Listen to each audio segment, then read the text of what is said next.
ఆంధ్రప్రదేశ్‌లోని ప్రభుత్వ పెద్దలు ఒక విషయాన్ని గమనిస్తున్నారో లేదో నాకైతే తెలియదు కానీ, కొన్ని కొన్ని విషయాల్లో వాళ్ళ అతిని వాళ్ళని అభిమానించే వాళ్ళు కూడా చేదరించుకుంటూ ఉన్నారు. వాళ్ళు కూడా ఏమీ స్వాగతించడం లేదు. అసలు ఆ అతి కూడా హద్దులు దాటుతూ ఉన్నట్లుగా అనిపిస్తూ ఉంది.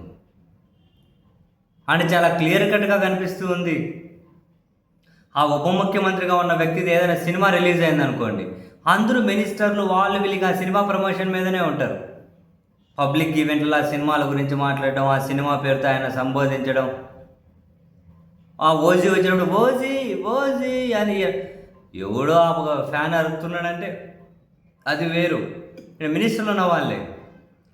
తాజాగా చూసాం మనం నారా లోకేష్ గారు తాజాగానే ముఖ్యమంత్రి గారు, ఉప ముఖ్యమంత్రి అందరూ ఒక వేదిక మీద ఉంటే, బీజేపీ అధ్యక్షులు వారు అందరూ ఒక వేదిక మీద ఉంటే, ఉస్తాద్ భగత్ సింగ్, ఉప ముఖ్యమంత్రి ఉస్తాద్ భగత్ సింగ్కు అంట. ఉప ముఖ్యమంత్రి ఉస్తాద్ భగత్ సింగ్ మినిస్టర్ అయ్యిండు కానీ పబ్లిక్ని మీరు పబ్లిక్ని మీరు అడ్రస్ చేసుకుంటూ సినిమా ప్రమోట్ చేయాల్సిన అవసరం ఏంటి లోకేష్ గారు అని తెలుగుదేశం పార్టీ వాళ్ళే విమర్శలు చేస్తూ ఉన్నారు. నిజమే కదా. ఉప ముఖ్యమంత్రి ఆయన పేరు చెప్పండి, ఇంకా చెప్పండి.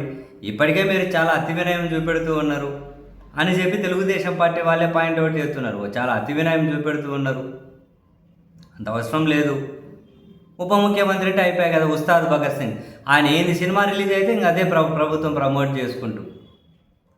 సరే వీళ్ళకి ఏమైనా చట్ట ప్రకారం ఓకే, ఏమి ఇబ్బందులు లేవు, అంతా మనదే ఉంది సిస్టమ్, మనం ఏం చేసినా అడ్డు అదుపు లేదని చెప్పి అనుకుంటున్నారేమో కానీ ప్రజలు గమనిస్తూ ఉంటారు, వీళ్ళని అభిమానించే వాళ్ళు కూడా గమనిస్తూ ఉన్నారు.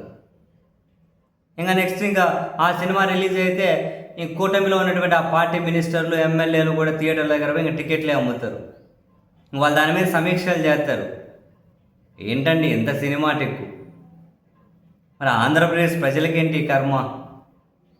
అది నేను మీరు అనడం కాదు, వీళ్ళని అభిమానించే వాళ్ళు కూడా అంటూ ఉన్నారంటున్నా. ఆయన సినిమాలు తీసుకోవడమే ఎక్కువ, దానికోసమే సినిమా షూటింగ్కి ఆంధ్రప్రదేశ్కు షేర్ ఆటోలకి విమానాలు తిప్పుతున్నారని చెప్పి ప్రజాధనం బాగా ఖర్చు అయిపోతుందని దాన్ని నిరూపించలేరు ఇప్పుడు. ఎందుకంటే దేవుడు ఖర్చు పెడుతున్నారో ఎంత ఖర్చు పెడుతున్నారో తెలియదు ఇప్పుడు. అదే ఒక అడిషనల్. ఆయన సినిమా తీసుకుంటాడు, ఆయన పోతాడు, ఆయన ప్రమోట్ చేసుకుంటాడు. మినిస్టర్లుగా ఉన్న వాళ్ళు, కీలక స్థానాల్లో ఉన్న వాళ్ళు కూడా ఏదో ఆయన దగ్గర ఇంకా ఆయన పొగిడితే ఎక్కిపోతారు కాబట్టి ఏదో నాలుగు పొగడాలి అని చెప్పి ఉస్తాద్ భగత్ సింగ్ అంటే ఉస్తాద్ భగత్ సింగ్, ఇంకో సినిమా రిలీజ్ అయితే ఇంకొకటి.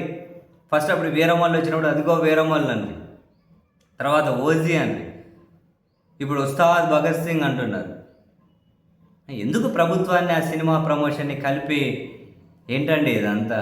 అసలు not fair, seriously not fair.